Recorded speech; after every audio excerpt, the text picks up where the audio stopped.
85세의 할머니. 이름은 김불레다. 병실 침대에 누워있다. 췌장암 말기다. 몸은 오래전부터 말을 듣지 않는다. 간호사가 다가와 조심스럽게 등을 쓸어내린다. 통증이 조금이라도 덜하길 바라며 손에 힘을 빼고 천천히 움직인다. 그때 김불레가 말한다. 하나님 손길로 쓰다듬어 주셔서 감사합니다. 간호사는 아무 말도 하지 못한다. 그저 등을 더 천천히 쓸어내린다. 간호사는 이런 환자를 처음 만났다. 말기 암으로 온몸이 아픈데도 감사하다고 말하는 사람. 김불레에게 모든 돌봄은 사람의 일이 아니었다. 주사도, 체온을 재는 손길도, 밤마다 이불을 덮어주는 일도 모두 하나님이 보내준 손길이었다.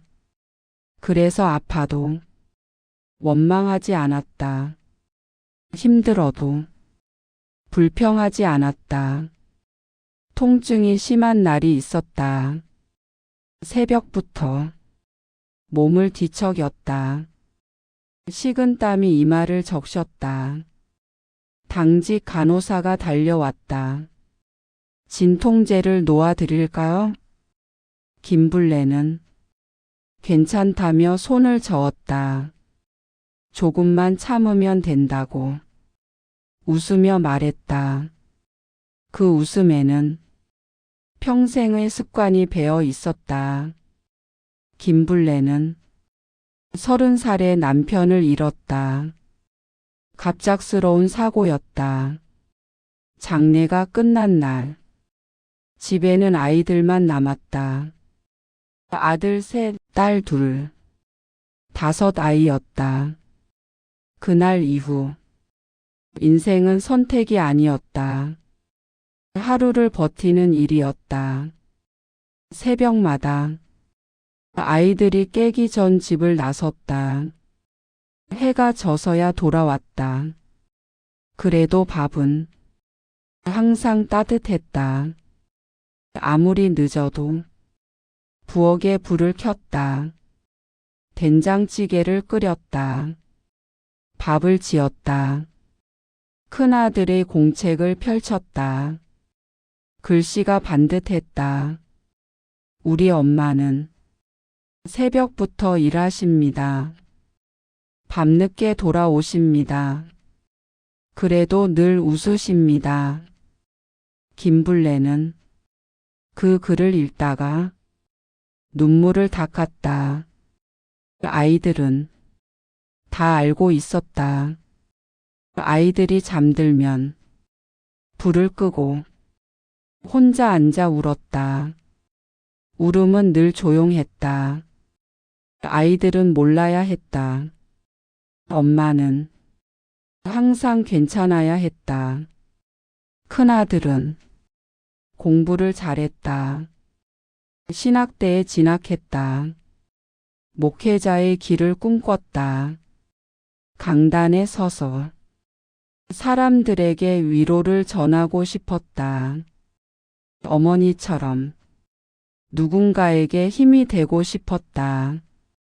그러나 현실은 너무 무거웠다. 학비와 생활비가 동시에 버거웠다.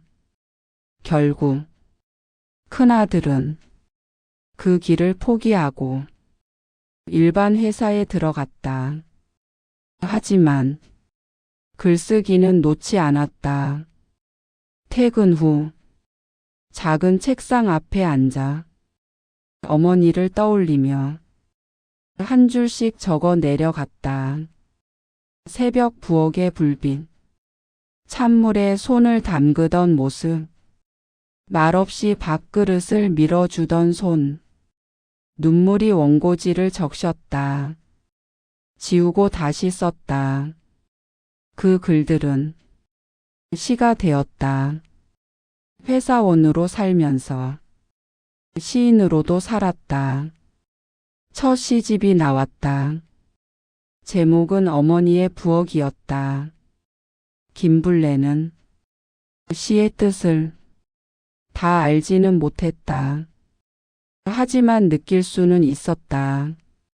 아들이 자신의 삶을 잊지 않고 있다는 것.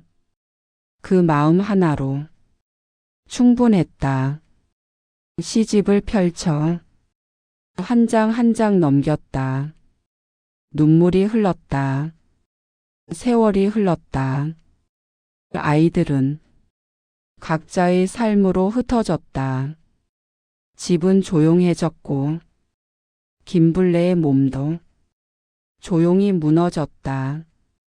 처음엔 소화가 잘 안 됐다. 며칠 뒤엔 복통이 찾아왔다. 참았다. 나이 탓이라 생각했다. 그러다 황달이 왔다. 피부가 누렇게 변했다. 둘째 딸이 알아챘다. 병원에 가자고 했다. 김블레는 괜찮다고 했다. 그냥 나이 들어서 그렇다고. 결국 딸이 손을 잡고 병원으로 갔다. 췌장암 진단을 받았다. 이미 말기였다.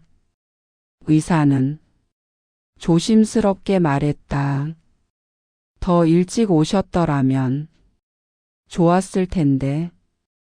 김블레는 괜찮다고 했다. 충분히 살았다고. 그 말에 딸이 울었다.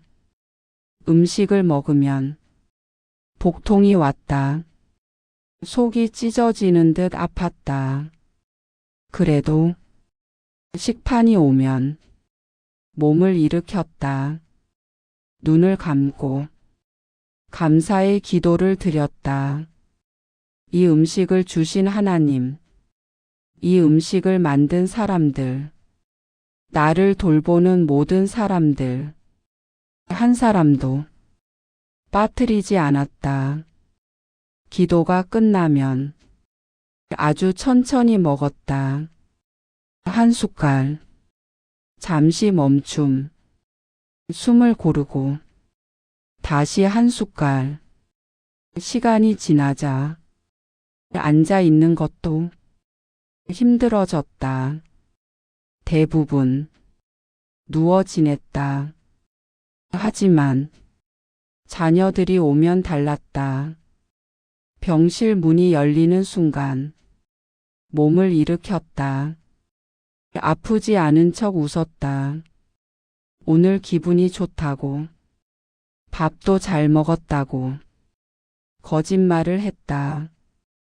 괜찮다는 말을 웃음으로 대신했다. 자녀들은 그 웃음을 믿었다. 정말 괜찮은 줄 알았다. 돌아가는 뒷모습을 보며 김블레는 생각했다. 이렇게 끝까지 엄마로 남고 싶다고. 그러다 생신이 다가왔다. 이번이 마지막일 수도 있었다. 자녀들이 모였다. 병원에서 작은 공간을 내줬다. 미역국과 작은 케이크가 놓였다. 김블레는 휠체어를 타고 나왔다. 간호사는 침대에 누워 쉬는 게 낫지 않겠냐고 말했다. 김블레는 괜찮다며 웃었다. 아이들 앞에서 아픈 모습을 보이고 싶지 않았다. 그 웃음에 모두 안심했다. 기도가 시작됐다. 찬양이 이어졌다. 목소리는 흔들렸다. 누군가 울었다. 그 울음은 금세 모두에게 옮겨갔다. 그래도 눈물을 머금은 찬양은 끝까지 이어졌다. 생신이 지나고 셋째 아들이 말했다. 이렇게는 보낼 수 없다고. 혹시라도 다른 방법이 있지 않겠냐고. 결국 대학병원으로 전원했다.